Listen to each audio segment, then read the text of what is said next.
다이아몬드를 현재 과학기술로 인간이 만들 수 있는지 한번 여쭈어 보았습니다.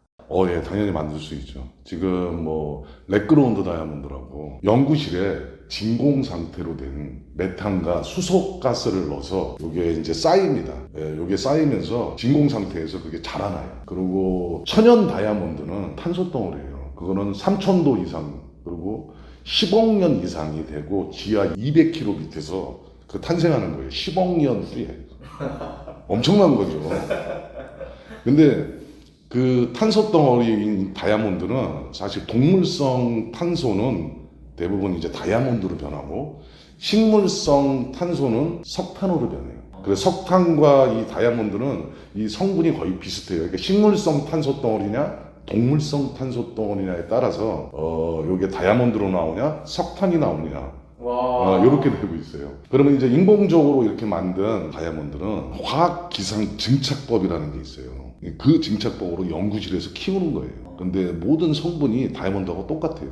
더구나 다이아몬드보다 더 이쁜 게 이게 이제 앞에 있는 게 이제 렉그라운드 다이아몬드인데 이게 인공적으로 만든 거예요. 사람이 만들었어요. 연구실에서 재배하듯이 키운 거예요. 이게 똑같은데 왜 이게 더 빛이 나냐면은 다이아몬드는 커팅할 때 사람의 손으로 커팅을 하게 되는데 그 커팅 상태가 최소한 이게 사람들이 중량을 많이 살리려고 하다 보니 커팅 상태 턱걸이에 맞추는 거예요. 엑셀런트 컷을. 근데 이거는 기계가 정확한 비율로 깎아서 엑셀런트보다 아이디얼 컷에 가까운 엑셀런트보다 더 위의 등급의 커팅 상태가 많아요. 그래서 빛이 더 잘 나요.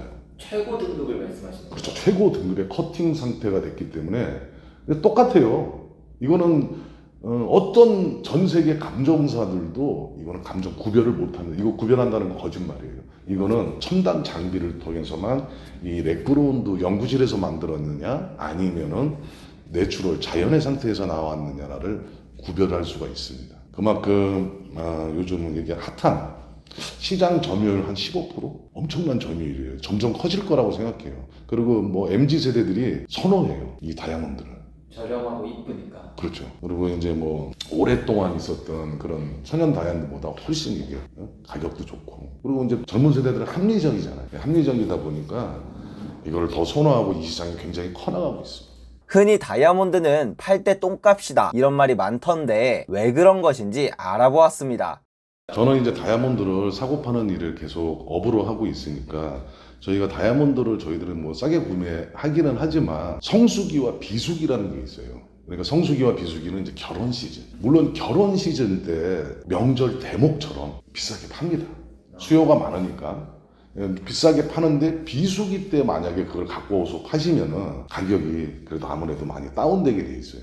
성수기 때 그러니까 결혼 봄과 이제 가을 이때 이제 결혼 예물로 많이 하시기 때문에 그때 다이아몬드 가격은 무조건 상승하죠. 근데 뭐 정확한 도매 업체한테 사면은 아무리 뭐 그래도 10%에서 많이 남은 20%그 정도밖에 손해 안 보는데 뭐 좀 이렇게 고급 매장들 뭐 럭셔리한데 거기에는 뭐 어차피 뭐 여러 가지 이제 영업적인 비용이 많이 들어가다 보니 아무래도 이제 거기서 이제 마진을 남겨야 되니까 그런 것들도 있는데 도매 업체에 사시면 별로 그런 거를 아마 못 느끼실 수도 있습니다. 그러면 어떻게 보면 내가 결혼식 시즌에 나도 결혼을 해야 된다고 치면 조금 비수기일 때 먼저 사놓는 것도 방법이 아주 좋은 방법이죠. 제가 볼 때는 보통 한 15%에서 20% 정도 차이 날 거예요. 와. 성수기와 비수기 때. 지금은 비수기예요. 네. 그럼 이어서 하나 질문을 네. 드리면요. 대표님이 생각했을 때 가장 가성비가 좋은 다이아를 하나만 좀 추천해 주신다면 어떤 게 있을까요? 가성비라는 거는 이제 뭐 다이아몬드는 제가 뭐 이렇게 누누이 얘기하지만 사서 파실 때 황금성이 무조건 있어야 되는 거예요. 고가다 보니까. 그러면은 한국 사람들이 고집하는 뭐 이런 SI 등급들이 있어요. SI 1, 2 뭐 이런 게 SI 등급인데 SI 1, SI 2 한국 사람들이 선호해요. 컬러는 좋고 안에 불순물이 많은 거. 그러니까 천연 다이아몬드 안에 다른 이물질이 많은 거를 SI1, SI2라고 하는데 저는 그래서 누누이 얘기하지만 VS1, VBS2가 좋다고 얘기합니다. 이거는 다이아몬드이기 때문에 전 세계 어디 가서도 쉽게 팔 수 있고 그렇게 손해도 안 봐요. 그리고 오래 착용할수록 그분은 아마 그 시세 차익을 볼 수도 있어요. 왜? 전 세계가 선호하는 다이아몬드니까. 그래서 가성비 좋은 거는 저는 그리고 이 GIA 거보다 우신 거 1캐럿짜리를 선호합니다. GIA와 우신은 어떤 차이인 거죠? 잘 몰라가지고. 똑같은 뭐 다이아몬드인데 감정소가 다른 거예요. 한국에 그 가장 많이 유통되는 우신보석 감정소나 현대보석 감정소라는 게 있어요. 근데 그 다이아몬드들은 한국에서 유통이 많이 되는데 사고 팔 때 큰 차이가 없어요. 근데 GIA 거는 사셨을 때 굉장히 좀 비싼 가격에 사는데 파실 때 조금 손해를 좀 보는 경향이 많습니다. 가격 차이가 좀 있어요. 그래서 저는 뭐 1캐럿짜리, 2캐럿짜리 뭐 이런 것들은 우신이 훨씬 유리하고 붓짜리 3부, 5부, 7부짜리 이런 것도 우신이 훨씬 유리합니다. 그게 가성비가 좋은 거겠죠.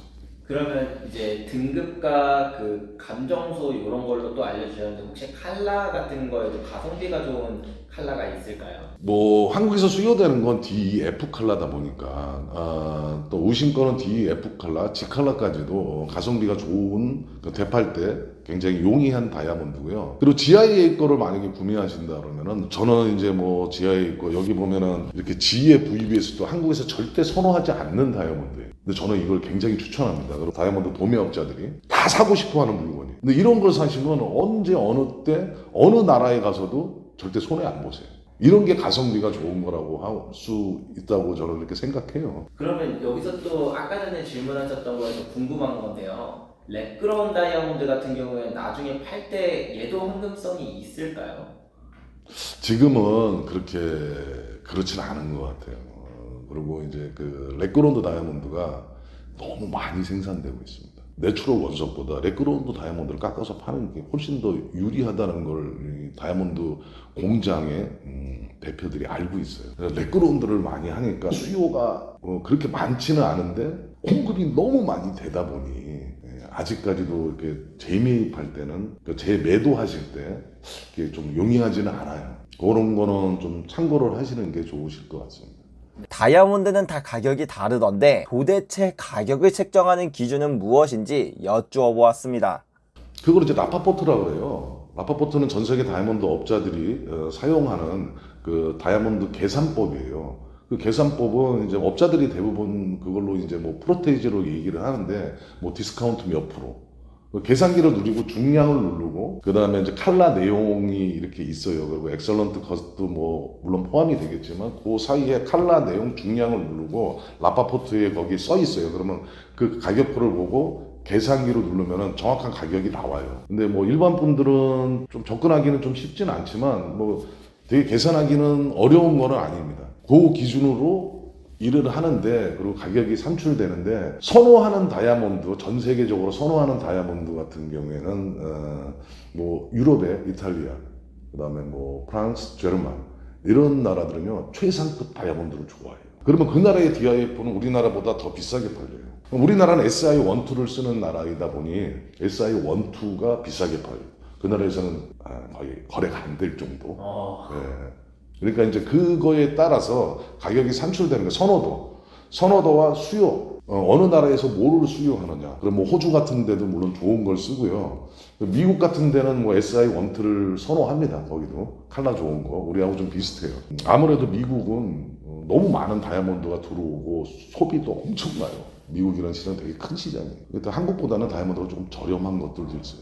어떨 때는 소매점에서 산 것들 제가 봤는데 자기 얼마 주고 샀대요. 깜짝 놀랐죠. 그렇게 비싸게 팔아먹어? 한국에서는 있을 수 없는 이야기더라고. 근데 다이아몬드 도매업자들끼리는 미국이 싸요. 도매업자들끼리 거래할 때. 근데 소매점에서는 엄청난 마진을 붙이더라고. 뭐 주얼리 제품으로 만들어서 뭐 다이아몬드 거기에 이제 뭐 이렇게 만들겠죠. 너무 비싸게 팔더라고. 저 깜짝 놀랐어요. 이게 선호도에 따라서 그 나라의 가격이 이제 정해져요. 아까 얘기했듯이 라파포트로 계산하는 방법이 있는데 라파포트는 나중에 뭐 영상으로 이렇게 한 장 나가게끔 되어 있습니다. 거기 보면 다 써 있어요. 중량, 칼라, 그리고 뭐에 뭐, 그러면 거기서 계산기로 누르면 그대로 나와요. 근데 이걸 디스카운트 몇 프로 하느냐. 근데 대부분 우리나라 지하에 거는 뭐 110%도 누르고 뭐 105%, 100% 이렇게 팔리고 어떤 것들은 더 싸게 팔려. 이거는 이제 우신 건데 저는 이제 마이너스 50%. 라파포트에 50% 디스카운트. 근데 이런 것들은 디스카운트가 1도 없어요. 100% 이상 다 받아요. 뭐 그게 바깥에서도 단가가 그렇게 비싸요. 그래도 제가 볼 때는 그렇게 비싼 건 아니에요. 도매업자들은 10% 이상 안 남겨요. 다이아몬드는 도매업자들은 뭐 5%, 10% 이렇게 남겨요. 어떤 사람은 3%만 남겨도 팔아요. 그 다이아몬드에 대해 약간 기초 지식을 배우고 싶은데 그 가격에 미치는 뭐 요소들이 있을 거 아니에요? 그 하나하나씩 좀 자세하게 설명해 주실 수도 있나요? 다이아몬드는 쉽게 얘기해서 순수 결정체가 좋은 거예요. 그걸 이제 클래리티라는 내포물이라는 거예요. 이 다이아몬드 안에 내포물이 어디 있느냐. 특히 검은색 내포물이 있어요. 다이아몬드 안에. 그걸 이제 다크 크리스탈이라고 그래요. 전문용어로. 그런데 그게 이제 중앙에 테이블 중앙에 센터에 있으면 얼굴에 흑점이 이만한 게 있다고 생각을 해보세요. 그 사람을 이뻐하겠습니까? 안 이뻐하죠. 네. 그런 거하고 똑같아요. 그러니까 다이아몬드는 사람 얼굴 다르듯이 똑같은 다이아몬드를 지구상에 존재하지 않아요. 그렇기 때문에 커팅 상태나 뭐 아래 위에 그 전체적인 토탈 뎁스 뭐 이런 것들이나 더구나 이제 칼라 내용 그 안에 내포물이 어디에 위치하고 있느냐에 따라서 똑같은 다이아몬드가 하나도 없어요. 특이하게도. 그런 얘기 아마 처음 들어보셨을 거예요. 다이아몬드 다 똑같을 줄 알자 한 톨도 똑같은 다이아몬드가 없습니다.